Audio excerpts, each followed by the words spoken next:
It's the cooking queen. Assalamu alaikum guys, let's make bulk meat pie. In a bowl ki sa flour ki, then a very cold butter. Emphasis on cold butter. Sai ki zo ki mixing everything together until you have a breadcrumbs consistency.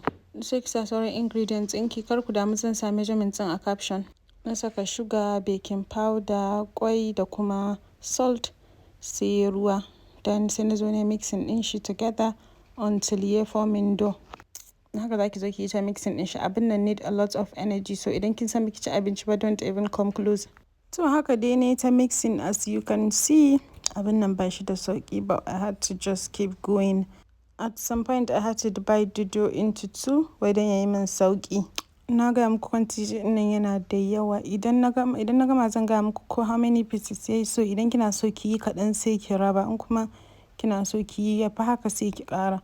So at some point I had to divide the dough into two. Na ci gaba da kneading kamar yadda kuke gani. At the end of the day ma dai na gaji, I had to do it off camera. So bayan na gama na saka shi a fridge, then I move on to the meat pie peeling.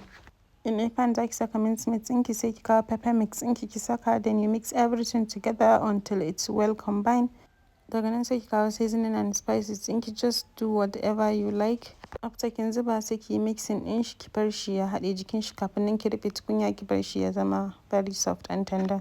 So idan ya dahu sai ki kawo dankalin ki da kika yanka ƙanana da kuma carrots ɗinki da kika grating ɗin shi, sai ki zuba ki zo ki yi mixing ɗin shi har sai ya haɗe jikin shi, kafin sai ki rufe tukunya ki bar shi har wannan dankalin sai ya zama very soft.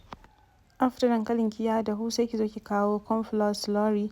It's just basically flour da zaki kwaɓa da shi da ruwa, sai ki zo ki zuba saboda yayi thickening wannan sauce ɗin. After kin zuba sai ki zo ki kawo spring onion, which is optional. Idan ba ki so sai ki bar shi. Bayan kin zuba sai ki zo ki yi mixing ɗin shi ya haɗe jikin shi, kafin nan ki bar shi ya ƙara dahuwa. At this point sauce ɗin mai ya dahu. Idan kin ji how nice and tasty wannan sauce ɗin yayi, this is so delicious. Shikenan sai ki kawo wannan dough ɗin da kika cire daga fridge, sai ki zo ki sa rolling pin ki yi flattening ɗin shi kamar yadda kike gani. Bayan kin gama flattening ɗin shi yayi flat, shi ba dai yayi flat sosai ba kuma ba kauri sosai ba. Sai ki kawo meat pie cutter ɗinki. Ni ina using medium ne, so za ku gan shi filling ɗin bai da yawa sosai, because idan kika cika filling ɗinki zai fito ta bakin meat pie ɗin, kuma in kina baking zai sa shi ya buɗe. So bayan kin zuba filling ɗinki sai ki kawo flour da kika kwaɓa shi da ruwa, ki sealing edges ɗin sai ki shashafa. Sai kuma ki zo ki kulle, kafin nan sai ki zo ki cire excess flour ɗinki. Shikenan kin gama meat pie ɗinki kamar yadda kike gani, kin ga yadda ya fito da kyau. To at this point na gama gaba ɗaya. Wannan measurement ɗin ya bani about 55 meat pie, amma kuma medium ba wannan large size ɗin ba. Nan gashi nan na zo na shafa mishi kwai. Zan yi baking nan. Bayan na yi baking, meat pie ɗin nan yayi daɗi sosai. It is so delicious.